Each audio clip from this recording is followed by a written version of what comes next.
অনুর মনে অন্য কিছু চলছিল। ও ভাবছে তিথি আর নীলিমার কথা।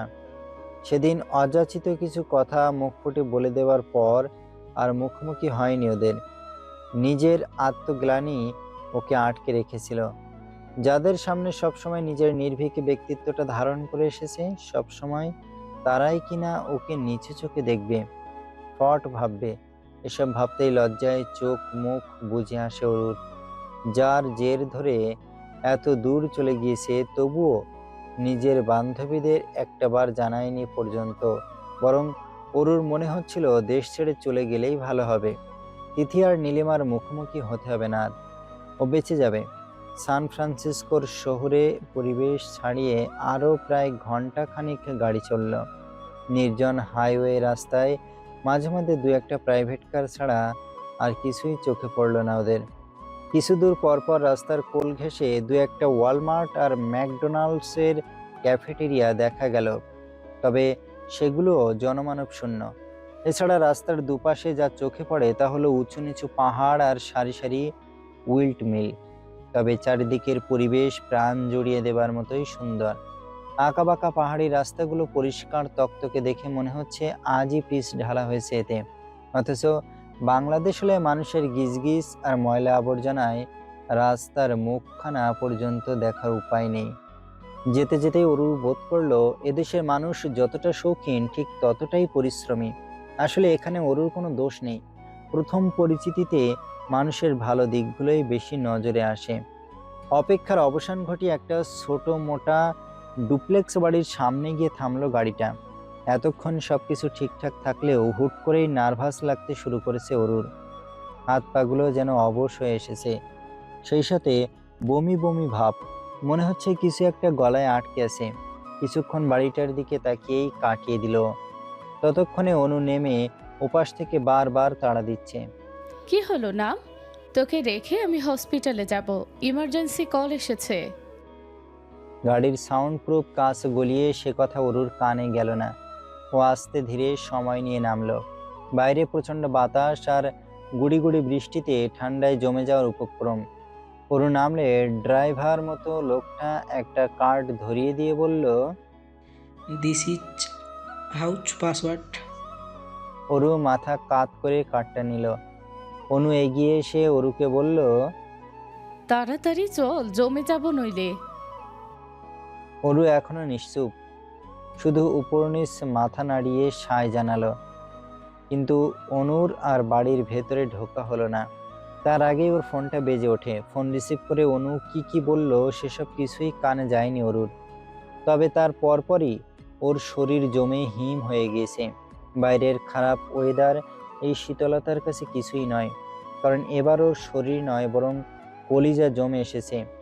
একটু আগে ফোনে কথা শেষ করে অনু এসে জানায়, আমাকে এক্ষুনি হসপিটালে যেতে হবে অরু, অনেক ফর্মালিটিস বাকি, আর সব কাগজপত্র আমার ব্যাগে। এগুলো না পূরণ করলে ওরা আমাকে ভর্তি করাতে পারবে না। মায়ের শরীর আরও খারাপ হয়ে যাবে। তুই পাসওয়ার্ড দিয়ে দরজা খুলে ভেতরে গিয়ে বিশ্রাম কর, আমি যত তাড়াতাড়ি সম্ভব চলে আসব। অরু চমকায়, হকচকিয়ে বলে, না না, আমি একা একা ভিতরে যেতে পারবো না। যদি কেউ থাকে তার চেয়ে বরং আমি তোর সাথে যাব। পাগলামি করিস না ওরও, বাহিরের অবস্থা দেখেছিস? আমি শিওর রাত হলে ঝড় আসবে।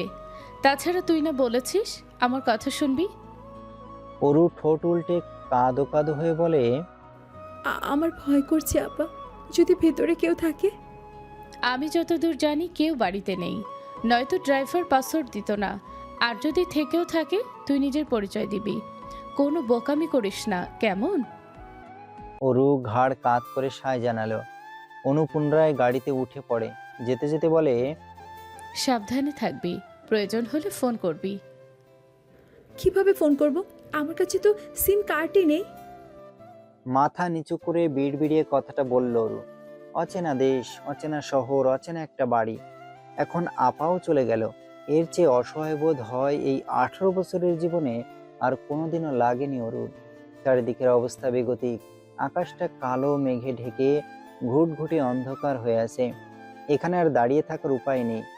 তাই তো দুরু দুরু বুকে ফ্রেন্ডস গেটটা খুলে ফ্রন্ট ইয়ার্ড থেকে পা টিপে টিপে সদর দরজার সামনে গিয়ে দাঁড়ায় অরূপ। তারপর কার্ডে টুকে দেওয়া পাসওয়ার্ড দিয়ে দরজা খুলেও। আশ্চর্য হলেও সত্যি পাসওয়ার্ডটা ছিল খুবই কঠিন। এ এত বুদ্ধি খাটিয়ে কৌশলী পাসওয়ার্ড সেট করেছে সেটাই আপাতত ভাবছে অরু। তবে ওর ভাবনা বেশিক্ষণ স্থায়ী হলো না। তার আগেই সদর দরজা খুলে গেল।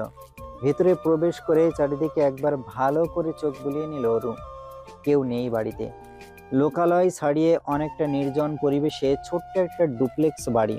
নিচতলার পুরোটা জুড়ে বিশাল হলরুম। তার একপাশে আধুনিক ধাঁচের কিচেন কাউন্টার। কাউন্টারের সামনে সেট করা দুটো বার স্টুল কিচেন, আর হলের মাঝে কোনো দেয়াল নেই, বরং কিচেন কাউন্টারের সামনেই গোলাকার ডাইনিং। হলরুমের ঠিক অন্য মাথায় কিছু আধুনিক কারুকাজ করা নরম সোফা আর ডিভান। ডিভানের উপর এবড়ো থেবড়ো হয়ে পড়ে আছে একটা কুমড়ো সাইজের কালো রঙের হেলমেট। তার সামনে বিশাল মনিটর। অরু মনে মনে ভাবে, টিভি হবে হয়তো, কিন্তু এত বড় টিভি কে দেখে ভাই? ভুরু জোড়া কুঁচকে গেল অরুর। সামনের দিকে ভালো করে পর্যবেক্ষণ করে পেছনে চাইল, দেখলো দক্ষিণ দিকের দেওয়ালটা পুরোটাই কাচের। অরু ঠোঁট উল্টে মিনমিনিয়ে বলল, বোরিং, প্রয়োজনের বাইরে কোনো জিনিসই নেই। এত সুন্দর বাড়িটা আমার হলে আমি মন ভরে সাজাতাম। আপাতত আর কিছুই দেখার ইচ্ছে নেই ওর। শরীরটা বড্ড ক্লান্ত। বাড়িতে কেউ নেই ব্যাপারটা বুঝে উঠতেই কাচুমাচু ভাবটা কমে গিয়ে ঝরঝরিয়ে দ্বিগুণ ক্লান্তি নেমে এসেছে শরীর জুড়ে। কাচের চকচকে সিঁড়ি বেয়ে উপরে উঠে কোনো মতে ভারী জামা কাপড় পাল্টে প্লাজো আর টি শার্ট গায়ে চড়িয়ে শরীরটাকে ছেড়ে দিল নরম বিছানা আর কমফোর্টারের ভাঁজে। অরু, এই অরু, অরু। সুন্দর ভেলভেটের ন্যায় নরম বিছানার মধ্যে থেকেই নড়ে চড়ে উঠল ঘুম কাতুরে অরু। অরু। অনেক দূর থেকে আপার আওয়াজ ভেসে আসছে। মনে হয় সকাল হয়েছে, তাই তো প্রতিদিনের মতো এত ডাকাডাকি।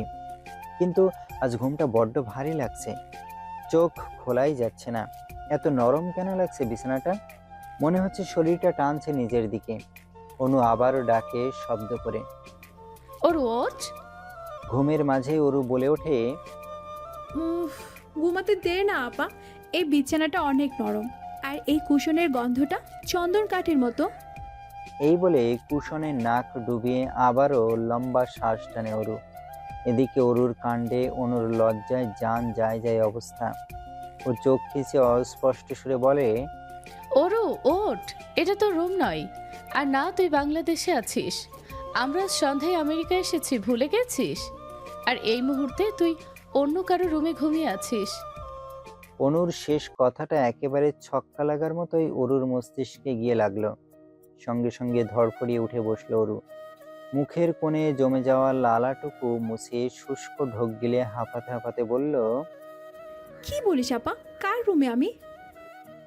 অনু আর চোখে দরজার দিকে দেখালো। অরু ওর দৃষ্টি অনুসরণ করে সেদিকেই চাইল। দেখলো ফুল স্লিভ সাদা টি শার্ট আর ব্ল্যাক ট্রাউজার পরিহিত লম্বা মতো লোক। অরু এক পলকেই সুদর্শন পরিচিত মুখটা ধরতে পেরেছে। এটা অন্য কেউ নয়, স্বয়ং জায়ান কৃতিক চৌধুরী। অরুর মাথাটা ভো ভো করে ঘুরছে। কি করছে ও এটা? কার বিছানায় এতক্ষণ ধরে ঘুমিয়েছে? এই মুহূর্তে দরজার বাইরে থেকে ওর দিকেই অনুভূতিহীন দৃষ্টিতে তাকিয়েছে লোকটা। নিষ্প্রভ শীতল চাউনি, কিন্তু বরফ কেটে ফেলার মতোই ধারালো তার তীক্ষ্ণতা চোখ দুটোতে। কি আছে ওই চোখে? রাগ, বিরক্তি, কৌতূহল নাকি অন্য কিছু? ধরতে পারল না অরু। পাশে শুধু আস্তে করে ভয়ের তো ঢোক গিলল। তাড়াতাড়ি চল, আমাদের রুম অন্য পাশে। অনু তাড়া দিতেই অরু তড়িঘড়ি করে উঠে অনুর পেছন পেছন চলে যায়। যাওয়ার সময় খুব সতর্কে আরো একবার পেছনে তাকায়ও। পেছনে তাকাতেই হুট করে চোখাচোখি হয়ে যায় ওই রহস্যে ঘেরা চোখ দুটোর সাথে। সঙ্গে সঙ্গে হৃদয়টা কেঁপে ওঠে ওর। করিডোরের মাঝ বরাবর পকেটে হাত গুজে দাঁড়িয়ে এখনো একইভাবে তাকিয়ে আছে কৃতিক। অরু আর তাকানোর সাহস পেল না। দাঁত দিয়ে নখ কামড়াতে কামড়াতে দ্রুত অন্য রুমে ঢুকে পড়ল। ওরা চলে গেলে কৃতিকও নিজের রুমে পা বাড়ায়। রুমে ঢুকতেই ফ্লোরে পড়ে থাকা মেয়েদের কাপড় চোপড়ে পা আটকে যায় ওর। সেগুলো এক প্রকার ইগনোর করেই বিছানায় গা এলিয়ে দিল। কুশনটা এখনো অরুর লালায় ভিজে আছে। তার ঠিক পাশে সুতোর মতো আটকে আছে একটা লম্বা চুল। কৃতিক চুলটা হাতে তুলে ধরে। স্বাভাবিকের চেয়েও বেশ লম্বা চুলটা। খানিকক্ষণ ওটাকে উল্টে পাল্টে নিয়ে ভ্রুকুটি করে কৃতিক বলে, এত বড় কবে হয়ে গেল? নবদিগন্তের সূচনা হয়েছে ধরণীতে, তবে আজকের সূচনাটা বেশ অন্যরকম। পাখির কিচিরমিচির, ভোরের নরম রোদ, কাচের জানালার ফাঁক গলিয়ে সূর্যের ম্যাজিক্যাল আলো ছায়া, কিংবা অনুর গলা ছেড়ে বাস খায় চিৎকার, সবকিছুই অনুপস্থিত আজ। ফোনের সকাল 9টার অ্যালার্ম বেজে যাচ্ছে অনর্গল। অরু চোখ মেলে শটান হয়ে শুয়ে শুভ্র সিলিংয়ের পানে চেয়ে আছে। আজ আর অ্যালার্ম ওর ঘুম ভাঙাতে পারেনি। ওরা পৃথিবীর উল্টো দিকে আছে, সেই হিসেবে বাংলাদেশে এখন সন্ধ্যা রাত। রাত দিনের এই তারতম্যের কারণেই সারা রাত এপাশ ওপাশ করে নির্ঘুম কাটিয়ে দিয়েছে অরু। তার উপর রাতের ওই ঘটনা, কথা নেই বার্তা নেই, একেবারে সিংহের গুহায় গিয়ে হাজিরা দিয়ে এসেছে। কি সাংঘাতিক! ভাবলে এখনো পিলে চমকে ওঠে অরুর। সকাল 9:35। অনু একটু আগেই রেডি হয়ে বেরিয়ে গিয়েছে হসপিটালের উদ্দেশ্যে। বলেছে কি একটা জরুরি কাজ আছে, তাই সকাল সকাল যাচ্ছে। বয়সের তুলনায় অনুর মধ্যে ম্যাচিউরিটি ভাবটা অনেক বেশি। দায়িত্ব জ্ঞানের দিক দিয়ে সবসময় সচেতন সে। আসলে বাস্তবতা যার দরজায় বেশি হানা দেয়, সেই তত বেশি ম্যাচিওর হয়। এখানে বয়সের কোনো হাত নেই। অরু তখনও শুয়েই ছিল, উদাসীন হয়ে কি জানি কি ভাবছিল। তখনই নিচ থেকে এক অপরিচিত কণ্ঠস্বর কানে ভেসে এলো ওর। গলার আওয়াজ শুনে মনে হচ্ছে পুরুষ মানুষ। লোকটা নিচ থেকেই হাঁক পেড়ে পেড়ে ডেকে চলেছে তখন থেকে।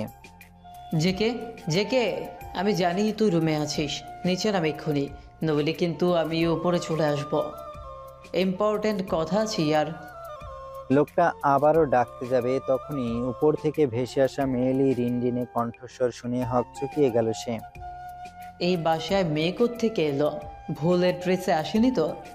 অরু রুম থেকে বেরিয়ে দোতলার করিডোরে দাঁড়িয়ে মালকিনের মতো করে গলায় আত্মবিশ্বাস জমিয়ে বলল, এখানে জেকে বলে কেউ থাকে না, ভুল বাসায় নক করেছেন। অরুর কথা মাঝপথেই আটকে গেল, কারণ ততক্ষণে পাশের রুম থেকে কৃতিক ও বেরিয়ে এসেছে। লম্বায় অরুর চেয়ে দ্বিগুণ কৃতিক। ওর মুখভঙ্গিমা দেখতে হলে অরুকে মাথা উঁচিয়ে চাইতে হয়। এই মুহূর্তে অরু সেভাবেই তাকিয়ে আছে কৃতিকের মুখের দিকে। অনুভূতিহীন টকটকে ফর্সা মুখ, ফর্সা মুখশ্রী জুড়ে দুদিন ক্লান্তি সেভ না করা খড়দাড়িগুলো মাথা চাড়া দিয়ে আছে। দাঁতে দাঁত চেপে আছে বলে তীক্ষ্ণ চোয়ালটা ব্লেডের মতোই ধারালো মনে হচ্ছে। লম্বা চুলগুলো এলোমেলো হয়ে কপাল ছুঁয়ে আছে, আর পিছন দিকে ঘাড়, সেই সাথে এঁটে আছে গোলাকার দুটো ভাসা ভাসা চোখ। প্রথম দর্শনে 31 বছরের কৃতিককে অরুর চোখে গ্রিক গডের মতোই সুদর্শন ঠেকল। Go back to your room. পাশ থেকে আসা একটা গমগমে আওয়াজে অরুর ধ্যান ভেঙে গেল। বেকুবের মতো পাশে তাকিয়ে উল্টে আবার প্রশ্ন করলো, অ্যাঁ? ব্যাপারটা এমন যে আমাকে বলছেন? কারণ কৃতিকের দৃষ্টি এখনো একইভাবে সামনের দিকেই স্থির। Go back to your room. শান্ত নিষ্প্রভ কণ্ঠস্বর, তবে কথার মাঝে আটকে আছে কঠোর আদেশ। কৃতিকের এক্সপ্রেশন, বাচন ভঙ্গিমা কিছুই মাথায় ঢুকলো না অরুর। ও উল্টে বাচালের মতো বলতে শুরু করলো, আরে আমি কেন রুমে যাব? দেখতে পাচ্ছেন না, কথা নেই বার্তা নেই, অন্যের বাসায় ঢুকে লোকটা জেকে জেকে বলে চাচাচ্ছে। ওটাকে আগে বিদায় করতে হবে। রুমে যেতে বলেছে তোকে। এবার কাটকাট স্পষ্ট বাংলায় অরুর মুখের দিকে তাকিয়ে কথাটা বলল কৃতিক। অরু ভয়ার্ত ঢোক গিলল। এক মুহূর্তের জন্য মনে হলো ও 8 বছর আগের কৃতিকের সামনে দাঁড়িয়ে আছে। তারপরেই ওর ডান পিঠে মস্তিষ্কটা সচকিত হয়ে উঠল। ওর মনে মনে ভাবলো, উনি যা বলবে সেটাই আমাকে শুনতে হবে নাকি? হ্যাঁ, কি আশ্চর্য! আমি কি এখনো ছোট আছি যে ওনাকে ভয় পাবো? মনে মনেই নিজেকে মিস সাহসী অব দ্য ইয়ার অ্যাওয়ার্ডটা ছুঁড়ে মারল অরু। কি হলো, কথা কানে যায়নি? যাব না। এ যেন অরুর স্বঘোষিত স্নায়ুযুদ্ধ। কৃতিক নিজের চোখ দুটো বন্ধ করে মেজাজ সংবরণ করলো, তারপর রুষ্ট কণ্ঠে বলল, মুখে মুখে তর্ক আমার একদম পছন্দ নয় অরু। অরু কৃতিকের ঘুম ঘুম হাসকি গলায় নিজের ছোট্ট নামটা শুনে আরো একবার বক্ষ পিঞ্জরে কিছু একটা শক্ত টান অনুভব করলো অরু। কেন যেন মনে হলো অরু নামটাও অনেক ভারী আর কঠিন। পৃথিবীর ইতিহাসে এই নামের অস্তিত্ব কোনো কালেই ছিল না। পৃথিবীর সব থেকে আনকমন নাম এটা। কিন্তু সেসবে মাথা ঘামিয়ে দমল না অরুর আত্ম অহংকারী মন, বরং নতুন উদ্যমে কৃতিকের কথার কাটকাটে জবাব দেওয়ার প্রস্তুতি নিল সে। যাকে বলে একে বলেই ছক্কা হাঁকানো। ঠিক তখনই আগমন ঘটে নিচতলার তৃতীয় ব্যক্তির। হিরে, দেখছিস তখন থেকে ডাকছি, তবুও পকেটে হাত গুজে খাম্বার মতো দাঁড়িয়ে আছিস। আমাকে কি তোর মানুষ মনে হয় না? লোকটা এগিয়ে আসতেই কৃতিক অরুর সামনে এসে ওকে আড়াল করে দাঁড়ায়।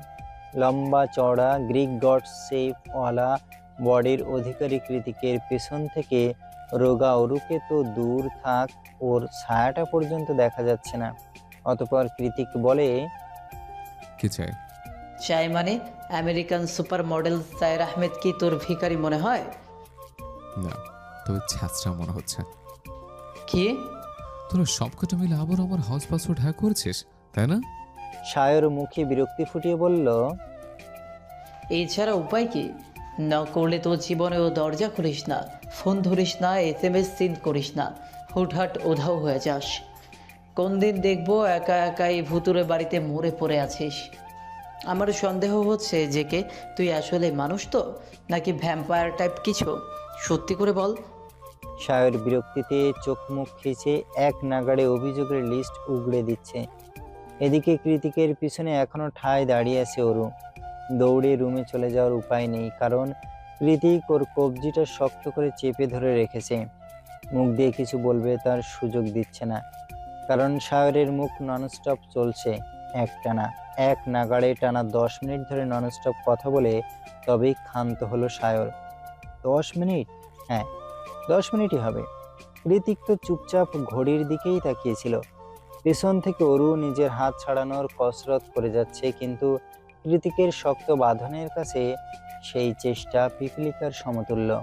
ওর পিছনে একটা ছায়া নড়াচড়া করছে। দেখতে পেয়েই সায়র উদ্বিগ্ন হয়ে বলল, তোর পেছনে ওটা কি জেকে? তোর ছায়া এত ছোট হয়ে গেল কি করে? আর এমন নড়ছি বা কেন? তোকে সত্যি সত্যি ভূতে ধরলো নাকি? দাঁড়া, সবাইকে কল করে এক্ষুনি আসতে বলছি। তোর ইচ্ছা যা খুশি একটা ভেবে নে।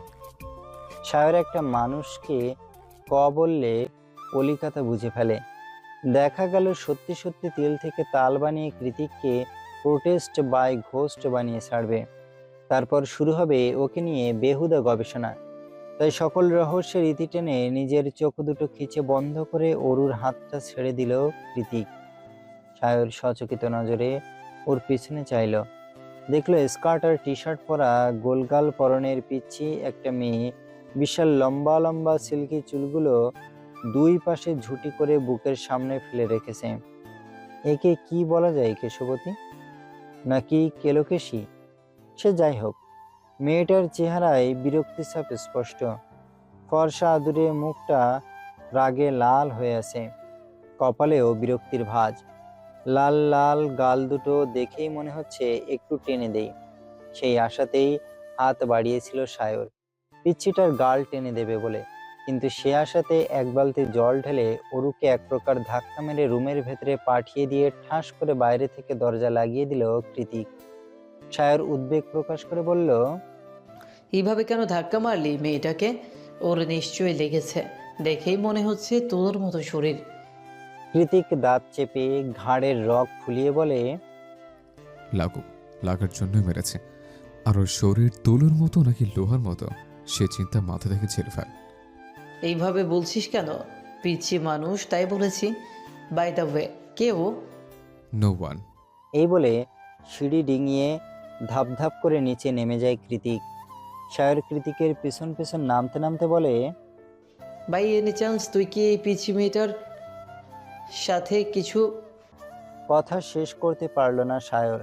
তার আগেই ওর মুখ বরাবর একটা কুশন ছুঁড়ে মারে কৃতিক। মুখে লাগাম টান। তুই জানিস আই ফাকিং হেট ওমেন। তাহলে মেয়েটাকে দেখে তো মনে হচ্ছে বাঙালি। কৃতিক আরামসে ডিভানে বসে পড়ল। তারপর টি টেবিলে দুপা তুলে দিয়ে কানে হেডফোন লাগিয়ে মনিটরে ভিডিও গেম শুরু করতে করতে বলল, বললাম তো নো ওয়ান, টুটাল লাগে সার্ভেন্ট। সায়র বুঝলো কৃতিক মেয়েটার ব্যাপারে কথা বলতে চাইছে না। ওদিকে মিস্টার জায়ান কৃতিকের বলা প্রত্যেকটা কথা স্পষ্টভাবে কানে পৌঁছালো অরুর। ঢোক গেলার মতো করেই প্রত্যেকটা অপমানজনক কথা গিলে নিল অরু। মায়ের জন্য আপা কত কিছু করছে, আরও এতটুকু সহ্য করতে পারবে না? তা কি করে হয়? একটু আগে লাগা ধাক্কাটা বেশ জোরেই ছিল। অসমান দেওয়ালে লেগে কনুইয়ের কাজটা ছিঁড়ে গিয়ে রক্ত বের হচ্ছে। রক্ত বের হয়ে টি শার্টের হাতাটাও চ্যাটচেটে হয়ে গিয়েছে। কৃতিকের কথা গায়ে না মেখে পায়ে পায়ে এগিয়ে গিয়ে ওয়াশরুমের ট্যাপ ছেড়ে রক্তাক্ত জায়গাটা ধুয়ে নিল অরু। তারপর সামান্য অ্যান্টিসেপটিক আর ওয়ান টাইম ব্যান্ডেজও লাগিয়ে নিল। অরু বুঝে গিয়েছে এখন থেকে ঠিক এভাবেই নিজের ক্ষত নিজেকেই সারাতে হবে ওকে। যা হয়ে যাক, আপাকে কিচ্ছুটি বলা যাবে না। সায়র কাউসে শুয়ে ফোন টিপছে আর কৃতিক মনিটরে বাইক রাইড খেলছে। হঠাৎ করে কি মনে করে শোয়া থেকে উঠে বসে শাওর। চিন্তাগ্রস্তদের মতো কপালে ভাঁজ রেখে বলে, এলিসার বাবা জেল থেকে ছাড়া পেয়ে গেছে। কৃতিকের দৃষ্টি মনিটরে আটকে আছে এখনো। ও চুইংগাম চিবুতে চিবুতে বলল, হ্যাঁ, এবার নিশ্চয়ই খারাপ কিছু হবে এলিসার সাথে। তুই আছিস কি করতে? সায়র দীর্ঘ নিঃশ্বাস ছেড়ে বলল, এবার আরো বেশি সতর্ক থাকতে হবে। এবারে শুধুমাত্র এলিসা নয়, আমরা চারজনই টার্গেট। কৃতিক খেলাটা পজ করে দোতলায় অরুর ঘরটার দিকে তাকিয়ে কিছু একটা ভাবলো। তারপর বিড়বিড় করে বলল, if he dare to touch, I swear I will kill him. Sayar তাজ্জব বনে গিয়ে প্রশ্ন ছুড়ল, কি বলছিস বিড়বিড়িয়ে? কাকে মারবি তুই? কৃতিক ওর ভয়ানক শীতল চাহনি নিক্ষেপ করলো সায়রের দিকে। বাজ পাখির নজরের মতোই তীক্ষ্ণ সে চাহনি। ওর চোখজোড়ায় যেন একটা জীবন্ত থ্রেট। ঠোঁটের কোণে ক্রূর হাসি ঝুলিয়ে খুব আস্তে আস্তে জবাব দিল কৃতিক, এলিসের বাবাকে। সকাল গড়িয়ে দুপুর হয়েছে, এখনো ফেরেনি অনু। অবশ্য ফেরার কথাও না, বলেই গিয়েছে ফিরতে সন্ধ্যা হবে। হঠাৎ করে বিদেশের মাটিতে পা রেখেই ওর আপার এত ব্যস্ততা ধরতে পারল না অরু। এদিকে সারা দিন না খেয়ে থেকে শরীরটা কাহিল হয়ে গিয়েছে ওর। নিচে গিয়ে কিছু একটা খেতে হবে, নয়তো না খেয়ে প্রেশার ফল করে অসুস্থ হয়ে গেলে বিদেশের মাটিতে কে দেখবে ওকে? যেমন ভাবনা তেমন কাজ। অরু দরজাটা সাবধানে একটু ঢিলে করে উকি দিল বাইরে। তৎক্ষণাৎ নিচ থেকে সকালের পুরুষালী কণ্ঠটা আবারও ভেসে এলো কানে, এই যে লোকেশি, খেতে এসো। অরু দুপা সামনে বাড়িয়ে করিডোর দিয়ে নিচে চাইল। দেখলো অ্যাপ্রন পরে হাতে ফ্রাইং প্যান নিয়ে ওর দিকে তাকিয়ে হাসছে সায়র। ফর্সা মুখশ্রীতে সেই সাবলীল হাসি বেশ ভালোই মানিয়েছে। ঠিক তার অন্য পাশে ডাইনিংয়ে বসে চুপচাপ কাঁটা চামচ দিয়ে কিছু খাচ্ছে কৃতিক। ওর ভাবভঙ্গি এমন যেন ওর আশেপাশে কোনো মানুষই নেই, সব গরু ছাগল। অরু এবার নিচে নেমে এলো।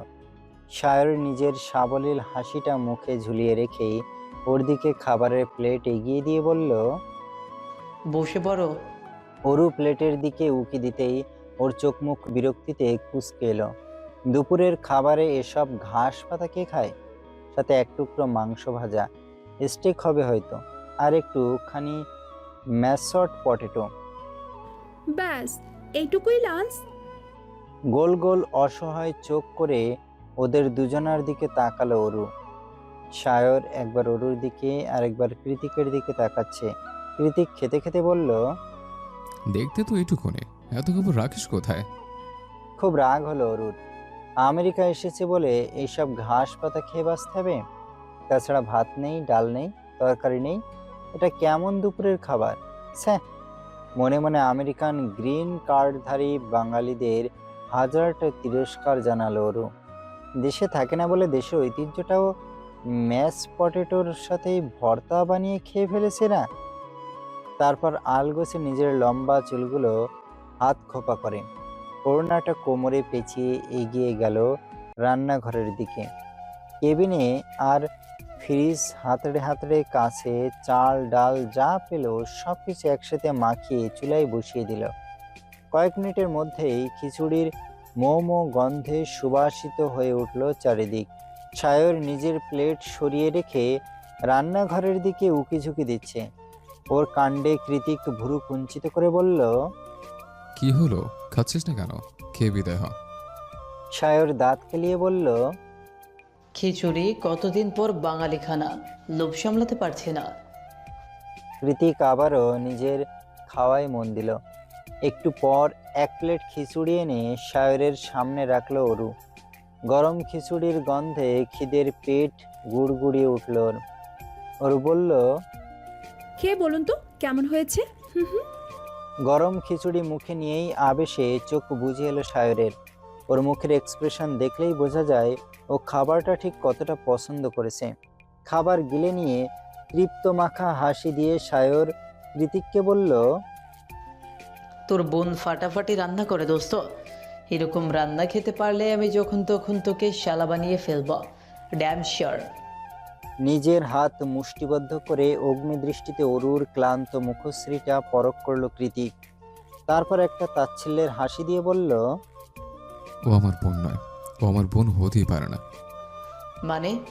সায়রের মুখে কৌতূহল স্পষ্ট। ও আমার বাপের দ্বিতীয় বউয়ের আগের পক্ষ। কৃতিকের এত বিশ্রী অপমানজনক সম্বোধনেও একটুও টলল না অরু, বরং মৃদু হেসে সায়রের উদ্দেশ্যে বলল, জি, উনি ঠিকই বলেছেন। আমি ওনার আপন কিংবা সৎ কোনো টাইপের বোনই নই। আমার নাম অরোরা শেখ। কৃতিকের কথা সায়রও খুব একটা গায়ে মাখল না। ও অরুর কথার জবাবে একরাশ উচ্ছ্বাস নিয়ে জানায়, আমি সাইর আহমেদ, কিন্তু বাংলাদেশি নই, ইন্ডিয়ান। আমার হোম টাউন দার্জিলিংয়ে। দার্জিলিং নামটা শুনতেই আগ্রহের প্রবণতা বানভাসী হলো অরুর। দার্জিলিং আর কাশ্মীর ওর পছন্দের লিস্টে সবার আগে। জীবনে একবার হলেও জায়গাগুলোতে যেতে চায় অরু। পাহাড়ের গায়ে জমে থাকা মেঘ, বৃষ্টি, বরফ, ঝর্ণা সবকিছু নিজ হাতে ছুঁয়ে দেখতে চায়। নিজের মন গহীনে লুকানো ইচ্ছার খানিকটা পর্দা খুলে যাওয়ার দরুন অরু বলল, জানেন, দার্জিলিংয়ে ঘুরতে যাওয়া আমার অনেক দিনের স্বপ্ন। তাই কোথায় ঘুরতে চাও দার্জিলিংয়ে, আর কার সাথে যাবে? অরুর মুখ থেকে কথার বহর বের হতে না হতেই সশব্দে হাতের কাটা চামচটা ছুঁড়ে ফেলে উঠে দাঁড়িয়ে পড়ল কৃতিক। কয়েক কদম এগিয়ে গিয়ে অরুর মুখোমুখি দাঁড়িয়ে বলল, I hate Bengali food, even everything. So next time আমার বাসায় এসব চিপ রান্না, চিপ আলোচনা কোনোটাই করার সাহস করবে না। I Warne you. অরু শঙ্কিত হয়ে দুপা পিছিয়ে গেল। চোখের সামনে কি ঘটছে, কেন ঘটছে বুঝে উঠতে একটু টাইম লাগলো। কৃতিক বারবার ওকে অপমান করছে, ভেঙে ফেলতে চাইছে, কিন্তু কেন? বয়সে ওর থেকে অনেক বড় বলে? তবে অরুও তো চুপ মেরে যাবার মেয়ে নয়। কৃতিকের সূক্ষ্ম অপমানের জবাবে অরু পাল্টা তীর ছুড়ল, বলল, আমি যতদূর জানি আপনি নিজেও খাঁটি বাঙালি, তার উপর নামকরা রাজনৈতিক বংশের ছেলে। ব্যাস এতটুকু বলারই ফুসরত পেল অরু। এরপরই টেবিলে রাখা স্টেক কাটার সিলভার রঙের ছুরিটা ওকে গলায় চেপে ধরে কৃতিক। হোয়াটস রং জেকে, কি করছিস সেটা? কৃতিকের কাণ্ডে সায়র হকচকিয়ে উঠে কিছু বলতে যাবে, তার আগেই ওকে হাতের ইশারাতে থামিয়ে দিল কৃতিক। হাত দিয়ে হাত পিষে ফেলে বলল, আমাদের মধ্যে কথা বলতে আসিস না সায়র। ও যেভাবে আমাদের কথাটা উচ্চারণ করলো মনে হচ্ছে স্বামী স্ত্রী তাদের স্টুপিড সাংসারিক ঝগড়া করছে, আর ওই তৃতীয় ব্যক্তি হয়ে আগ বাড়িয়ে তাদের ঝগড়া থামাতে এসেছে। কিন্তু ব্যাপারটা তো তেমন নয়। সায়র একদিনেই বুঝে গিয়েছে কৃতিক মেয়েটাকে অসম্ভব অপছন্দ করে। তাহলে কে রেখে গেল মেয়েটাকে এখানে, এই জমের হাতে? এখন না হয় সায়র কাছে, কিন্তু রাত বিরাতে হুট করে জেকে রেগে গেলে তখন কি হবে? সায়র ভাবতে ভাবতে শটান বসে পড়ল। কৃতিক এখনো একইভাবে দাঁড়িয়ে আছে। ভয়ে নিজের জামা নিজের শক্ত করে চেপে ধরে রেখেছে অরু। চোখ দুটো পানিতে ছলছল করছে এই গড়িয়ে পড়লো বলে। মুখে মুখে তর্ক আমার একদম পছন্দ নয়। এখন থেকে আমি যা বলবো তুই সেটাই করবি। আমার সামনে মোটেই তোর ফাকিং তেজ দেখাতে আসবে না, নয়তো তোর তেজ গলিয়ে দিতে আমার 1 সেকেন্ডের সময় লাগবে না। মাইন্ডেড। ক্ষিপ্ততা সুস্পষ্ট ওর দু চোখে, সেই সাথে মুখের কথাগুলো চপেটাঘাতের মতোই শক্তিশালী। তবুও কত নির্বিঘ্নে কতগুলো বলে। রুমে গিয়ে শব্দ করে দরজা লাগিয়ে দিল কৃতিক। কৃতিক চলে যেতেই অরুর চোখের জলের বাঁধ ভেঙে যায়। অসহায়ের মতো নিজের চোখের জলকে থামাতে বারবার চোখ মুছছে অরু। অভিমানী কান্নায় নাকের ডগাটা লাল হয়ে গিয়েছে। সায়র এগিয়ে গিয়ে নিজের রুমালটা অরুর দিকে এগিয়ে দিল। মুখটা মুছে না অরু।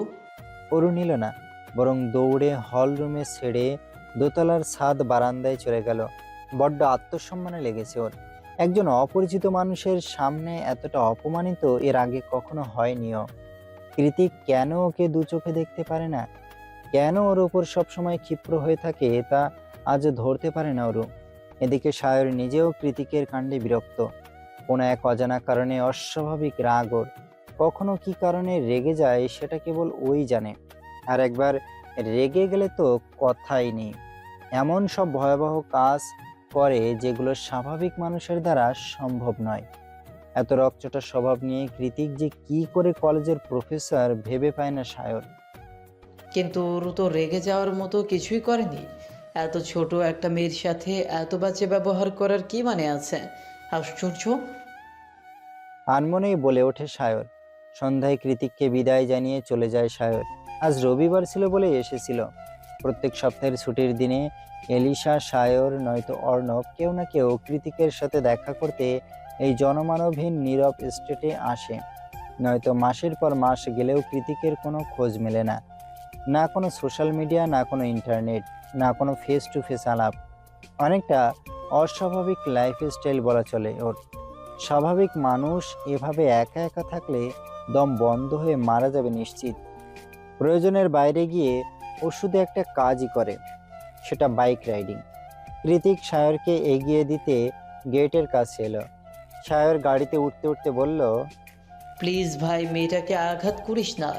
বড্ড মিষ্টি মেয়েটা। তুই ওকে রাখতে না চাইলে বলিস, আমি আমার বাসায় নিয়ে পুতুল বানিয়ে সাজিয়ে রাখবো ওকে। তবু ওকে টর্চার করিস না। I request you. সায়রের কথায় জিভ দিয়ে গাল ঠেলে একটা তির্যক আর রহস্যময় হাসি দিয়ে কৃতিক বলে, are you fucking kidding me? নিচের হার্টবিটকে কেউ আঘাত করে? কিছু বললি? নাথিং, তুই যা। আর দয়া করে প্রত্যেক উইকেন্ডে 3 জন মিলে আমাকে জানানোটা বন্ধ কর। সায়র নিজের ছাদ খোলা বিএমডব্লিউতে নিয়ে উল্টো পথে যেতে যেতে পেছনে না ঘুরেই হাত নাড়িয়ে বলল, see you in next weekend. Bye bye. সন্ধ্যার দিকে অনুও ফিরে আসে। রুমে গিয়ে পরনের মোটা কোট খোলে, চারিদিকে খুঁজতে শুরু করে অরুকে, কিন্তু কোথাও অরু নেই। ও ডাকতে ডাকতে করিডোরের অন্য মাথায় গিয়ে দেখলো অরু চুপচাপ ছাদ বারান্দার মেঝেতে বসে আছে। হাত দুটো দিয়ে রেখেছে ঠান্ডা রেলিংয়ে, তার উপর চিবুক। কাঁচ ঠেলে বারান্দায় পা রাখতেই হুহু বাতাসে হাড় হিম হয়ে এলো অনুর। এই ঠান্ডার মধ্যে অরু কি করে বারান্দায় বসে আছে বুঝে উঠতে পারল না অনু। তটস্থ গতিতে অরুকে টেনে ভেতরে নিয়ে আসলো। অরুর ফর্সা মুখ ঠান্ডায় নীলবর্ণ ধারণ করেছে, মুখটা শুকিয়ে এইটুকুনি হয়ে আছে। ঠিক আছিস বোন? দুপুরে খেয়েছিস? অনুর উদ্বিগ্ন প্রশ্নে সচকিত হয়ে উঠল অরু। শরীরের ক্লান্তিটুকু ঝেড়ে ফেলে দিয়ে মুখে প্রশস্ত হাসি ঝুলিয়ে বলল, খেয়েছি আপা, ভেতরে হাঁসফাঁস লাগছিল তাই বাইরে এসে একটু বসলাম। তুই খেয়েছিস? আর মা কেমন আছে? আমি দেখতে যাব মাকে। অনু স্বস্তির নিঃশ্বাস ছেড়ে বলে, মা আইসিইউতে আছে রে ওরু, এখন গেলেও কাছে যেতে পারবি না। তার চেয়ে বরং কেবিনে শিফট করুক, তখন না হয় যাবি। তোর কষ্ট হচ্ছে না আপা, তাই না? না রে, কৃতিক ভাইয়া আগে ভাগেই কোম্পানিকে সতর্ক করে রেখেছিল, তাই তারাই সব ঝামেলা সামলেছে। আমি তো শুধু মায়ের কাছে কাছেই ছিলাম। দুবোন আরো অনেক সুখ দুঃখের আলাপ করছিল। তখনই নিচ থেকে কলিং বেল বেজে ওঠে। অনু বলে, তুই দাঁড়া, আমি গিয়ে দেখছি। একটু পর কতগুলো প্যাকেট নিয়ে ভেতরে আসে অনু। অরু কৌতূহল নিয়ে শুধায়, এগুলো কি আপা? মনে তো হচ্ছে বিরিয়ানির প্যাকেট। বিরিয়ানির নাম শুনতেই সারাদিন না খাওয়া অরুর পেট গুড়গুড়িয়ে ওঠে। কি বলিস আপা, তুই অর্ডার করেছিস? অনু এদিক ওদিক না বোধক মাথা নাড়ায়। তাহলে অনু প্যাকেটগুলো টেবিলে রেখে বলল, তুই দাঁড়া, আমি কৃতিক ভাইয়াকে একবার জিজ্ঞেস করে আসি। অনু কৃতিকের রুমে নক করে ঢুকলো। দরজাটা খোলাই ছিল। কৃতিক ল্যাপটপে কিছু একটা করছিল তখন। অনু একটু ইতস্তত হয়ে গলায় বলে, ইয়ে মানে ভাইয়া, আপনি কি কোনো খাবার অর্ডার করেছিলেন? কৃতিক সজোরে এদিক ওদিক মাথা নাড়ায়, যার উত্তর না। অনু নিরাশ হয়ে যেতে যেতে বলল, তাহলে মনে হয় ভুল করে। ইয়ে অনু, পিছু ডাকে কৃতিক। অনু ফিরে তাকায়। আমার মনে হয় তোরা ফার্স্ট টাইম এসেছিস, তাই কোম্পানি তোদের ওয়েলকাম গিফট হিসেবে খাবারগুলো পাঠিয়েছে। আফটার অল তোরা চেয়ারম্যানের মেয়ে। অনু শুনে খুশি হয়ে গেল। উপর থেকে অরুকে ডেকে বলল, খাওরু, এগুলো কোম্পানি থেকে পাঠিয়েছে আমাদের জন্য। অরুও আর অপেক্ষা করল না। সারাদিনের অভুক্ত পেটটাকে আশকারা দিতে বসে পড়ল পেট পুজো করতে। খুশি মন নিয়ে অনু চলে যেতেই কৃতিক আবারও নিজের কাজে মন দিল।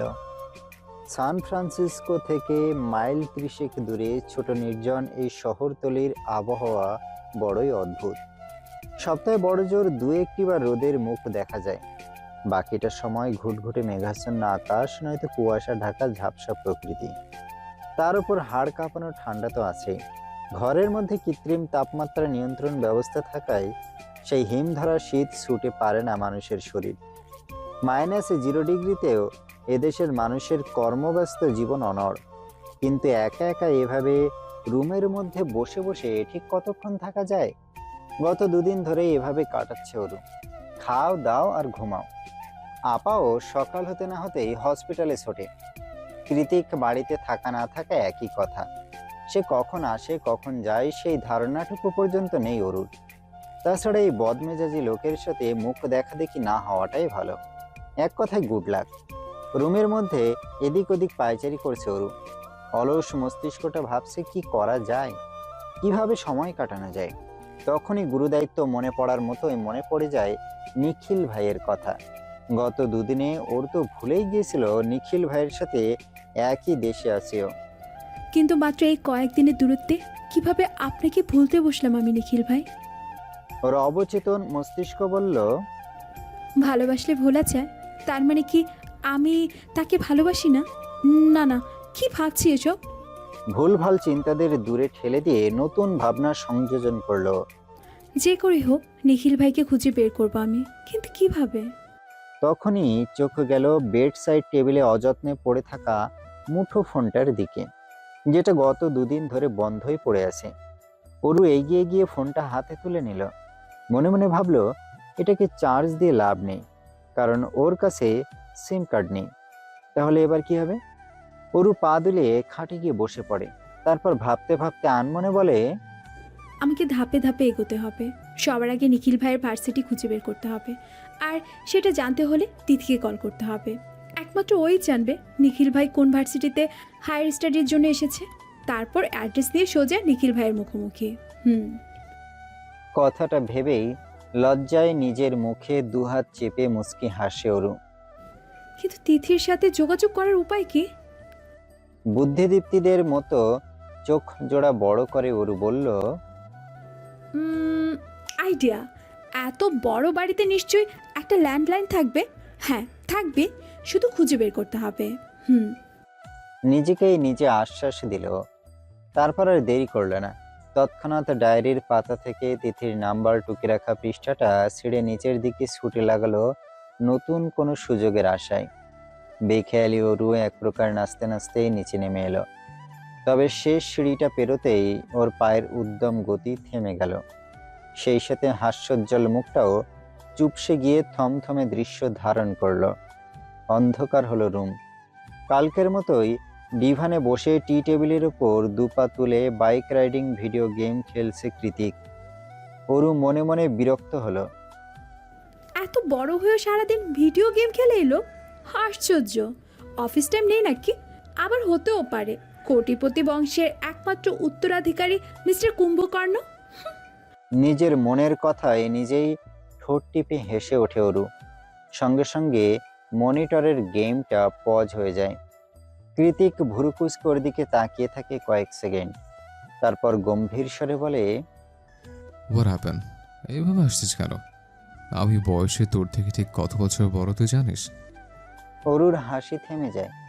চারিদিকে ঘুটঘুটে অন্ধকার, তার সাথে নিস্তব্ধ পরিবেশ। কেবল মনিটর থেকে আসা মৃদু আলো ছাড়া আর কোনো আলোই জ্বলছে না হলরুমে। জানালা থেকে শুরু করে কাচের দেয়ালের পর্দাটা পর্যন্ত টেনে দেওয়া। এমন পরিবেশে কৃতিকের রাগী আওয়াজ বেশ ভয়ানকই ঠেকল অরুর কানে। আর এই মুহূর্তে কৃতিক যে ওর দিকে চোয়াল শক্ত করে তাকিয়ে আছে, ব্যাপারটা ভয়ের উপর যা থাকে সেখানে গিয়ে পৌঁছেছে। অরু এই নীরবতা ভাঙতে চাইল, তাই তো নিস্তব্ধতা কাটিয়ে রিনরিনে আওয়াজে বলল, আপনার অফিস নেই? কোন অফিস?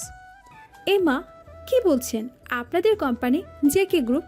ওয়েট, জেকে তার মানে কোম্পানিটা আপনার নামে?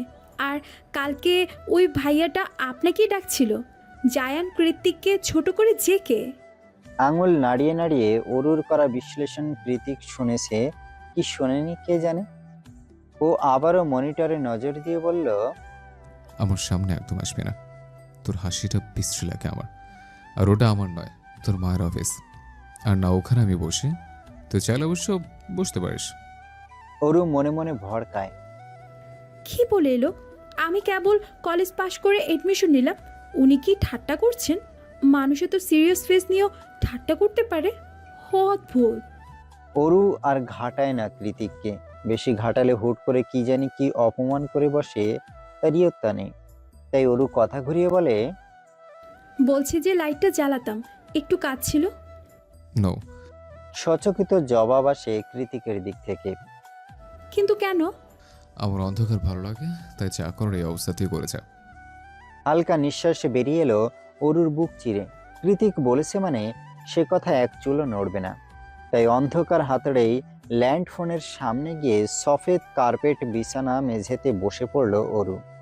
কাগজ থেকে খুব সাবধানে নাম্বারটা টুকে কল লাগালো তিথির নাম্বারে। কয়েকবার রিং পড়তেই কল ধরেছে তিথি। বাংলাদেশে তখন রাত 10টা কি 11টা। তবুও কথা শুনে মনে হচ্ছে ঘুমে কাতরাচ্ছে তিথি। তিথি, আমি আরও বলছি, কেমন আছিস?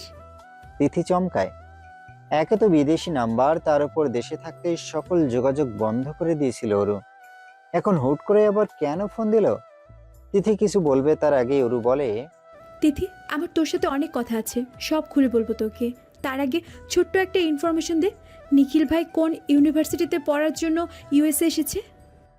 তিথি অভ্যাস থেকে কি বলল সেটা শোনা না গেলেও আপাতত মনিটরে এতক্ষণ ধরে নির্দ্বিধায় চলতে থাকা বাইকটা ব্রেক ফেল করে বিধ্বস্ত হয়ে পড়ে আছে। পর্দায় বড় বড় অক্ষরে লেখা উঠেছে, গেম ওভার। কেন যেন হুট করে ফুপিয়ে কেঁদে উঠল অরু। কাঁদতে কাঁদতে অসহায়ের মতো করে বলছে, তিথি, তুই কি ড্রাঙ্ক? এইভাবে কেন কথা বলছিস? তুই কি কোনো বাজে ছেলেদের পাল্লায় পড়েছিস? বল না। ওপাশ থেকে টলতে টলতে তিথি বলল, বেশ করেছি বলেছি। তুই আমার বন্ধু হওয়ার যোগ্যতাই রাখিস না। আমাদের ফ্রেন্ডশিপটাকে কোনো কালেই গুরুত্ব দিসনি তুই। উল্টে সব সময় আমাকে আর নীলিমাকে ইউজ করে গেছিস। এটা বল, ওটা বল, এটা জানা, সেটা জানা। কেন রে? হ্যাঁ, আমি কি তোর চাকর? তোর ইনফরমেশন কালেক্ট করাই কি আমার কাজ? তার উপর সবসময় এমন ভাব করে এসেছিস যেন তুই পারফেক্ট। তুই কৃতিক কুঞ্জের মালকিন, আর আমরা কি লেম? কি বলছিস এসব তিথি? তোর মাথা ঠিক আছে? খানিকটা তাচ্ছিল্যে হেসে তিথি আবারও বলে, আরে তুই তো আসলে কচুরি পানা রে। আমার মাথা ঠিক আছে কি নেই সেটা জিজ্ঞেস করার তুই কে? আমি তো এইভাবে তোকে বন্ধু বানিয়েছিলাম যে তুই অত বড় বাড়ির মেয়ে, পুরান ঢাকার নাম করা রিয়েল এস্টেট ফ্যামিলি বিজনেস তোদের। ও মাই গড! কিন্তু তুই তো আসলে ও বাড়ির কেউই নস, আশ্রিতা মাত্র। তোদের জন্য ওই বাড়ির একমাত্র ছেলে জায়ান কৃতিক চৌধুরী নিজ বাড়িতে পা রাখেন না পর্যন্ত। তাহলে ভাব তোরা কতটা নীচ। আর তোর সাহস দেখে তো আমি রীতিমতো অবাক হচ্ছি। তুই কি না নিখিল ভাইয়ের খোঁজ করছিস? তুই জানিস নিখিল ভাই কত বড় সায়েন্টিস্ট হবে? তুই তার নখের যোগ্যতাও রাখিস না অরু। তাই তোর ভালোর জন্যই বলছি, ওনার বউ হওয়ার যে দিবা স্বপ্নটা দেখছিস না, সেটা এবার বন্ধ কর। আর যাই হোক, নিখিল ভাইয়ের মতো হাই স্ট্যাটাসের ছেলে অন্তত তোকে বিয়ে করবে না। অরু চোখ দুটো বন্ধ করে সমস্তটা শুনে গেল। এই ভয়টাই তো পেয়ে এসেছিল এতগুলো বছর ধরে। আজ এত দূরে এসেও সেই ভয় থেকে পালাতে পারল না। ঠিকই মুখোমুখি হয়ে গেল তিক্ততায় পরিপূর্ণ কিছু চরম সত্যের। নিস্তব্ধ শুনশান হলরুমে অরুর ফোপানির আওয়াজ স্পষ্ট শোনা যাচ্ছে। অরু কান্না ভেজা গলায় আরো একবার তিথিকে অনুরোধ করলো, প্লিজ তিথি, তুই আমাকে যা খুশি বল, আমি শুনবো। শুধু নিখিল ভাইয়ের ভার্সিটির নামটা বল প্লিজ। তুই না বললে আমি আর কোনো দিনও নিখিল ভাইকে খুঁজে পাবো না। রিডিকিউলাস। ওপাশ থেকে এতটুকুই শোনা গেল। তারপর শুধু কল কেটে যাওয়ার পিক পিক আওয়াজ হলো। অরুর কি হলো কে জানে। আশেপাশে কে আছে কে নেই কোনো কিছুর তোয়াক্কা না করে কল কাটতেই হু হু আওয়াজ করে কেঁদে উঠল। হয়তো নিজের ঘনিষ্ঠ বন্ধুর কাছ থেকে এই তিরস্কারটা মোটে হজম করতে পারেনিও। আধারে ঢাকা বদ্ধ ঘরে সেই কান্নার আওয়াজ বড় ব্যথাতুর শোনালো। লম্বা সিল্কি চুলগুলো পুরো মেঝে জুড়ে ছড়িয়ে আছে। দুহাতে মেঝেতে রেখে তাতে নিজের ভর ছেড়ে দিয়ে অনর্গল কাঁদছে অরু। কান্নার তোপে শরীরটা বারবার ঝাঁকি দিয়ে উঠছে। সেই তালে তালে মৃদু রিনঝিন শব্দ করছে পায়ে আটকে থাকা নুপুর জোড়া। পিছন থেকে ওর কালো মেঘের মতো ঘন চুল দেখে যে কেউ বলবে ডিজনি প্রিন্সেস রূপাঞ্জেল তার সবচেয়ে দুঃখের সময় পার করছে। কিন্তু সবার দৃষ্টিভঙ্গি এক নয়, ধ্যান ধারণাও এক নয়। কারো ক্ষেত্রে হৃদয়টা হয় বরফের মতোই নির্জীব আর অনুভূতিহীন। সামান্য কান্নাকাটি দিয়ে সেই বরফ গলানো দুষ্কর। এই যেমন অরুর কান্নাকাটিও পাশের ডিভানে বসে থাকা কৃতিকে হৃদয় ছুঁতে পারল না। ও হুট করে একটা অদ্ভুত কাজ করে বসল। নিজের জায়গা ছেড়ে উঠে এসে অরুর হাতে হ্যাঁচকা টান মেরে ওকে জোর করে দাঁড় করিয়ে দিল। তারপর ওই হাত ধরেই টানতে টানতে দরজার বাইরে বের করে দিয়ে বলল, আউট। অরু কিছু বুঝে ওঠার আগেই শব্দটা উচ্চারণ করে ধাপ করে দরজা আটকে দেয় কৃতি। তারপর ভেতরে গিয়ে মেঝেতে পড়ে থাকা কাগজের টুকরোটা তুলে হাত মুষ্টিবদ্ধ করে পকেট হাতড়ে ফোন বের করে কাউকে কল লাগায়। আমি একটা নাম্বার ফরওয়ার্ড করছি তোকে, এর A to Z সব ইনফরমেশন আমার চাই। বাইরে এলোপাথাড়ি ঠান্ডা হাওয়া বইছে। শুধু ঠান্ডা বললে ভুল হবে, মারাত্মক ঠান্ডা। আকাশটাও মেঘাচ্ছন্ন, যখন তখন বৃষ্টি চলে আসতে পারে। এত ঠান্ডা সয়ে অভ্যাস নেই অরুর। তার উপর ওর পরনে কোনো শীতের কাপড়ও নেই। এক কথায় যান যায় যায় অবস্থা। অরু একটু সময় নিজের কান্নাকাটি থামালো। তারপর দুহাত দিয়ে সজোরে দরজা ধাক্কাতে লাগলো। কৃতিক বয়সে অরুর চেয়ে অনেক বড়। তার উপর সম্পর্কটা এতটাও সহজ নয় ওদের। তাই কখনোই কৃতিককে কিছু বলেনি, ডাকেনি অরু। কিন্তু এই মুহূর্তে একটু দ্বিধা নিয়েই ডাকতে শুরু করলো, ভাইয়া, কৃতিক ভাইয়া, দরজা খুলুন না, আমি ঠান্ডায় জমে যাচ্ছি তো ভাইয়া।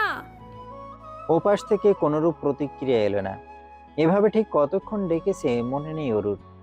ডাকতে ডাকতে এক পর্যায়ে দরজার সামনেই ক্লান্ত হয়ে বসে পড়ে ঠান্ডায় নীল হয়ে যাওয়া অসহায় অরু। হাই হয়ে ধরে এগোলে রাস্তার এক পাশে পেট্রোল পাম্প আর অন্য পাশে ম্যাকডোনাল্ডসের বিশাল ক্যাফেটেরিয়া। এই ছোট্ট শহরটা বেশ নীরব। তার চেয়েও নীরব এই এস্টেটটা। যে কয়েকটা ফ্যামিলি আছে তারাও বৃদ্ধ বৃদ্ধা, নয়তো কৃতিকের মতো একঘেয়ে। মোদ্দা কথা, যারা কোলাহল মুক্ত নিরবিচ্ছিন্ন জীবন পছন্দ করে তারাই এই এস্টেটে থাকে। নয়তো সান ফ্রান্সিসকো থেকে এতটা দূরে এমন নির্জন পরিবেশে সারাদিন কাটিয়ে দেবার মতো অযথা সময় কারোরই নেই। দুপুরবেলা হওয়াতে ক্যাফেটেরিয়ায় বেশ কিছু মানুষ আছে। তারা যে যার মতো সাত গোল টেবিলে বসে একটু একটু কফির সিপ নিচ্ছে আর গল্প করছে। লাল সাদা লোগোর একটা গোল টেবিলে প্রত্যয়ও বসে আছে। মাত্র একটা গরম কফি শেষ করলো সে। এখন একটু নিকোটিনের ধোঁয়া ছাড়ার জন্য মনটা নিষ্পিস করছে। তাই ঠোঁটের কোণে সিগারেট নিয়ে বাঁ হাত দিয়ে দিয়াশলাই জ্বালানোর চেষ্টায় আছে ও। তখনই ম্যাকডোনাল্ড লোগোর টি শার্ট পরিহিত একটা ব্রাউন স্কিন টোনের মেয়ে এসে ওর সামনে দাঁড়ালো। ঠোঁটের ভাঁজে একগাল হাসি টেনে বলল, sorry sir, smoking is not allow. প্রত্যয় মাথা তুলে একবার চাইলো। একদম হুট করে চোখে চোখ রাখলো, অতঃপর হারিয়ে গেল। মেয়েটার সাদা ফ্যাটে চামড়ার নয়, বরং দুধে আলতা রঙের মায়ায় ভরা চেহারা, তার প্রশস্ত হাসিতে স্নিগ্ধতা যেন উপসে পড়ছে ওর। ডাগর ডাগর চোখে কোনো কৃত্রিম সৌন্দর্য নেই, চোখের নিচের সূক্ষ্ম ডার্ক সার্কেলটাও তার সৌন্দর্যের সামিল। প্রচণ্ড ঠান্ডায় ক্যালিফোর্নিয়ার মানুষের যখন দিনাতিপাত করাই দুষ্কর, ঠিক তখনই প্রত্যয় আবিষ্কার করলো এক অজানা উষ্ণতায় ছেয়ে যাচ্ছে ও হৃদয়ের কানায় কানায়। নিষ্প্রভ তাকিয়ে থাকতে থাকতে ঠান্ডা হাওয়ায় ওর চোখের কোণে জল জমে গিয়েছে। তাও মনে হচ্ছে এটা শীত নয়, বসন্ত। এটা বরফ গলা হাওয়া নয়, বরং বাসন্তিক মন মাতানো হাওয়া। লোকটা এক ধ্যানে তাকিয়ে আছে দেখে এবার একটু ইতস্তত হয়ে হাত নাড়ল অনু। Hello sir. প্রত্যয়ের ধ্যান ভেঙে যায়।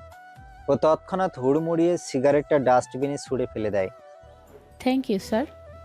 মুখে একচিলতে সুশ্রী হাসি ঝুলিয়ে রেখে অনু চলে যায় অন্য কাস্টমারদের কাছে। প্রত্যয় বলতে চাইলো, তুমি এমন করে আর কারো সামনে হেসো না অপরিচিতা। তোমার এই মনোমুগ্ধকর হাসিটা কেবল আমি একাই উপভোগ করতে চাই। কিন্তু পারল না। তার আগেই অন্য পাশ থেকে তর্কাতর্কির আওয়াজ ভেসে এলো। প্রত্যয় খেয়াল করলো অনুকে ওরা কিছু বলছে। ভারী শরীরের গুন্ডা মতো একটা সাদা চামড়ার লোক, দেখেই মনে হচ্ছে টাল হয়ে আছে। স্মোকিং না করতে বলায় লোকটা ভীষণ চটে গিয়েছে অনুর ওপর। অযথা ইংরেজিতে গালাগাল করছে। এক কথায় দু কথায় সব মানুষ জড়ো হয়ে গেছে ওদের কাছে। ক্যাফেতে এই মুহূর্তে অনু আর ওর শিফটমেট ডেইজি ছাড়া কর্তৃপক্ষের কেউ নেই। তার উপর অনু 2 দিন হলো জয়েন করেছে মাত্র। কিভাবে কি সামাল দেবে কিছুই বুঝে উঠতে পারছে না ও। এক পর্যায়ে লোকটা রেগে মেগে গরম কফির মগটা ছুঁড়ে মারে অনুর দিকে। অকস্মাৎ ঘটনায় চোখ জোড়া খিচিয়ে বন্ধ করে নিল অনু। 1 সেকেন্ড 2 সেকেন্ড করে প্রায় 30 সেকেন্ড অতিবাহিত হয়ে যায়। শরীরের চামড়ায় গরম বিভৎস কোনো কিছুই অনুভব করতে পারল না ও। ব্যাপারটা কি হলো বুঝে উঠতে ভয়ে ভয়ে চোখ খোলে অনু। দেখতে পায় একটু আগের সিলভার কালার শার্ট পরিহিত সেই লোকটা ওকে নিজের বাহুতে আড়াল করে চোখ মুখ খিসে দাঁড়িয়ে আছে। তার মানে কফিটা কি ওনার শরীরে পড়লো? High high. অনু ব্যস্ত হয়ে কিছু বলতে যাবে তার আগেই লোকটা ওর দিকে একরাশ মায়া চোখে তাকিয়ে বলল, আর ইউ ওকে? রিমঝিম বৃষ্টি আর বাস পড়ার ভয়ানক শব্দ কানে আসতেই ঘুম ছুটে গেল কৃতিকের। হাত দিয়ে নিজের চুলগুলো ব্যাক ব্রাশ করতে করতে উঠে বসলো। ঘড়িতে তখন বিকেল 4টা। তখন অরুকে বাইরে রেখে এসে কাউচে শুয়েই কখন যে ঘুমিয়ে গিয়েছিল টের পায়নিও। অরু কথাটা মাথায় আসতেই নিজের চুল নিজেই খামছে ধরল কৃতিক। ও নো, মাথা থেকে বেরিয়ে গিয়েছিল। মেয়েটা ঠিক আছে তো? এক মুহূর্ত অপেক্ষা না করে ছুটে গিয়ে দরজা খুলে দিল কৃতিক। দরজার সামনেই 2 হাঁটুতে মুখ গুজে বসে আছে অরু। চেতনা আছে কি নেই বোঝা যাচ্ছে না। বিদ্যুৎ গতিতে থরথর করে কাঁপছে ওর ছোট্ট শরীরটা। সেই সাথে জোর তালে নিঃশ্বাস ফেলছে। দেখে মনে হচ্ছে শ্বাসকষ্ট হচ্ছে। মাত্রাতিরিক্ত ঠান্ডায় ফ্যাকাশে নীল বর্ণ ধারণ করেছে পুরো শরীর। অরুর এ অবস্থা দেখে আড়ালে দীর্ঘশ্বাস ত্যাগ করলো কৃতিক। তারপর আলগোছে বাচ্চাদের মতো করেই নেতিয়ে পড়া অরুকে 2 হাতে তুলে নিল নিজের কোলে। ওর শরীরে স্পর্শ করতেই চমকে ওঠে কৃতিক। বরফের মতোই ঠান্ডা হয়ে আছে শরীর। আর একটু দেরি করে দরজা খুললে কি হতো কে জানে। একটানা 7 দিন তীব্র জ্বরের দাবদাহ আর সর্দি কাশির মতো বিদঘুটে অসুস্থতায় ভুগে তবেই সেদিন সারাবেলা বাইরে থাকার পাট চোকালো অরু। এখন জ্বর নেই মোটেই। গত কয়েকদিনের থেকে আজ শরীরটাও বেশ হালকা লাগছে। তবে খুশখুশি কাশিটা যেন পিছুই ছাড়ছে না। দিনের বেলা যেমন তেমন রয়ে শয়ে হয়, কিন্তু রাত হলে যেন কাশির 14 গোষ্ঠী এসে ওর ঘুম হারাম করে দেয়। সাধে কি আর অরু এটাকে বিদঘুটে রোগ বলে? আজ মনে হচ্ছে এক ফালি রোদ উঠেছে পূর্বাকাশে। অরু উঠে গিয়ে জানালার পর্দা সমেত কাঁচ সরিয়ে দেয়। সঙ্গে সঙ্গে বরফ শীতল ঠান্ডা হাওয়া নাক চিরে ভিতরে প্রবেশ করলো। রোদের তাপ যতটা মনে হচ্ছিল ততটাও গাঢ় না। মুখ ভার করে আবারও জানালার কাঁচ টেনে দিল অরু। মনে মনে ভাবলো, এই ঠান্ডা বাতাস লেগে যদি আবারও জ্বরটা ফিরে আসে তাহলে আপা নির্ঘাত মেরে আলুর দম বানিয়ে দেবে। তবে পর্দাটা আর টানল না। রুমের কোণ থেকে একটা বার স্টুল টেনে নিয়ে গালে হাত দিয়ে বসে পড়ল জানালার মুখোমুখি। প্রকৃতির আবহমান উত্থান পতন দেখতে দেখতে যখন ভাবলেশীন হয়ে পড়ে অষ্টাদশীর উদাসীন মন, তখনই রুমের বাইরে হাতের আঙুল দিয়ে দরজায় টক টক আওয়াজ তুলে কড়া নাড়ে অষ্টাদশীর মনে গ্রিক গড খ্যাতিপ্রাপ্ত সুদর্শন যুবক। অরু পেছনে ঘুরল তৎক্ষণাৎ, দেখলো পুরো ফর্মাল ড্রেস আপে পকেটে হাত গুজে দাঁড়িয়ে আছে কৃতিক। চুলগুলো আজ এলোমেলো নয়, বরং হেয়ার জেল দিয়ে পরিপাটি করা। সফেদ শার্টের ওপর নেভি ব্লু কোটি আর গ্রে রঙের রিস্ট ওয়াচে তাকে অসম্ভব মানিয়েছে। অবশ্য এটা নতুন কিছু নয়। প্রথম দুটো দিন বাড়িতে সারাক্ষণ গেম খেলে কাটালেও গত এক সপ্তাহ ধরে প্রতিদিন রেডি হয়ে কোথাও যায় কৃতিক। অরু জানে না কৃতিক কোথায় যায়, আর জানতেও চায় না, কারণ অরুর চোখে কৃতিক একজন নির্দয় মানব। কতটা অমানুষ হলে একজনকে এমন প্রতিকূল আবহাওয়ার ঘর থেকে বের করে দিয়ে ঘুমিয়ে যেতে পারে মানুষ? ভেবে পায় না অরু, আর না কৃতিকের কাছে এর কোনো জবাব আছে। এই লোক বেপরোয়া স্বভাবের জানতো অরু, তাই বলে এতটা, তাও বিনা কারণে। এখনো সেসব কথা ভাবলে মাথাটা জ্বলন্ত লাভায় টকবক করে ওঠে অরুর। দ্বিতীয়বারের মতো কৃতিকের দরজায় টোকা দেওয়ার আওয়াজ পেয়ে সম্মোহন ফিরে পেল অরু। তবে কোনো কথা না বলে শুধু জিজ্ঞাসু দৃষ্টি নিক্ষেপ করলো কৃতিকের দিকে। জবাবে নিজ পকেটে হাত গুজে রেখে একটানা কয়েক মিনিট নিষ্প্রভ তাকিয়ে রইল কৃতিকও। কৃতিকের চোখ নিষ্প্রাণ, তবে তাকালে মনে হয় কথাদের রাজ্য। এ চোখে বেশিক্ষণ তাকিয়ে থাকা যায় না। অরুও পারল না, চোখ নামিয়ে সংশয় বোধ করলো। তারপর বাধ্য হয়ে জিজ্ঞেস করেই ফেললো, কিছু বলবেন? না। সশব্দে কথাটা বলে দ্রুত স্থান ত্যাগ করে চলে গেল কৃতিক। অজ্ঞাত অরু কিছু না বুঝে সেদিকেই তাকিয়ে বিড়বিড়িয়ে বলল, এই লোকটা এমন কেন? ভারী অদ্ভুত। অবসেশন? মানে ঘোর। হ্যাঁ ওটাই। তুই আমার প্রতি অবসেসড অর্ণব, আর কিছু নয়। অযথা নিজের মূল্যবান সময় নষ্ট করিস না। আমার জীবনটা পদ্মপাতার জলের মতোই, আজ আছে কাল নেই। দেখা গেল নিজ বাবার হাতে।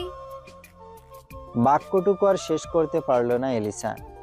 তার আগেই ফোনের ওপাশ থেকে কড়া গলায় শাসিয়ে উঠল অর্ণব। চুপ করবি এলিসা? এই এক বাসি শব্দ শুনিয়ে শুনিয়ে আর কতদিন আমাকে দূরে রাখবি? যেদিন নিজের চোখে দেখবি সেদিন বুঝবি আমি কোনো বাসি কিংবা বেহুদা কথা বলছি না। যেদিন দেখবো সেদিন তুই একা থাকবি না, আমরা তিনজনই তোর সাথে থাকবো। নিজেকে এতটা হেল্পলেস ভাবার দরকার নেই। আমার জন্য তোরা কেন বিপদে পড়তে যাবি? অর্ণব শীতল কণ্ঠে বলল। তুই আর আমরা কি আলাদা বল? এলিসা জবাব দেয় না। এই অর্ণবটাকে বুঝিয়ে বুঝিয়ে হয়রানও নিজেই। কাজের কথা বলতে গেলেও ঘুরিয়ে ফিরিয়ে প্রেম টপিকে চলে আসে। আশ্চর্য, কিন্তু অর্ণবই বা কি করবে? ভালোবাসা তো আর পরিস্থিতি বুঝতে চায় না, আর না মানতে চায় কোনো বাধা। নইলে এলিসার মতো নাম করা পকার প্লেয়ারকেই কেন ভালোবাসতে গেল? দুনিয়াতে আর কি কোনো ভালো মেয়ে ছিল না? একটা দীর্ঘশ্বাস ছেড়ে এলিসা শুধায়, এখন কোথায় আছিস? গাড়িতেই। আজকে ইউএসএ ফিরলাম। এর মধ্যে কৃতিক আবারও ডিটেল চাচ্ছি, ওটা বের করে দিয়ে এখন বাসায় যাচ্ছি। তোমাদের জন্য আমার ডিটেকটিভ এজেন্সির জবটা আর বৈধ থাকলো না। The great hacker Arnab Sayanta যদি বেস্ট ফ্রেন্ড হয়, তবে ফ্রেন্ড উইথ বেনিফিট কে না চায় বল? অর্ণব উচ্ছ্বাসিত গলায় বলল, চল না আজ সিনেমা হলে গিয়ে ফ্রেন্ড উইথ বেনিফিট মুভিটা দেখে আসি। শুধু তুই আর আমি, হেভি রোমান্টিক মুভি। 10 বারের বেশি আমি দেখেছি। তুই একটা নষ্ট। বিরক্ত হয়ে কল কেটে দিল এলিসা। এই ছেলের সারাক্ষণ মাখো মাখো ভাব। কি করে এত নাম করা হ্যাকার হলো? তৎক্ষণাৎ ভাবনার সুতোয় টান পড়ল। অযাচিত মন বলল, ওয়েট, কৃতিক কার ডিটেলস চাইল অর্ণবের কাছে? নতুন করে আবার কার সাথে ঝামেলা পাকাতে চাইছে ও? ঘড়ির কাঁটায় ঠিক সন্ধ্যা 7টা। কৃতিক মাত্রই বাড়িতে এসেছে। বেশভূষা দেখে মনে হচ্ছে বাইক রাইডিং এ গিয়েছিল সে। পাসওয়ার্ড দিয়ে দরজা খুলে হলরুমের মধ্যেখানে পা রাখতেই দুপা নিজ গতিতে থমকে গেল ওর। ভেতরে ক্রমান্বয়ে ছড়িয়ে পড়ল অজানা লাবডুড। সেখানেই কিছুক্ষণ একইভাবে দাঁড়িয়ে থেকে ধীর পায়ে এগিয়ে এলো সবচেয়ে কর্নারের কাউচের দিকে। ঘাড়টা সামান্য কাত করে মুখে একটা বাঁকা হাসি ঝুলিয়ে রেখে দেখতে লাগলো ঘুমন্ত মেয়েটাকে। এই মেয়েটা ওর চেনা, খুব চেনা। যেখানে মেয়েদের প্রতি তীব্র অনীহা ওর, সেখানে এই হাঁটুর বয়সে মেয়েটার প্রতি অদম্য আসক্তি।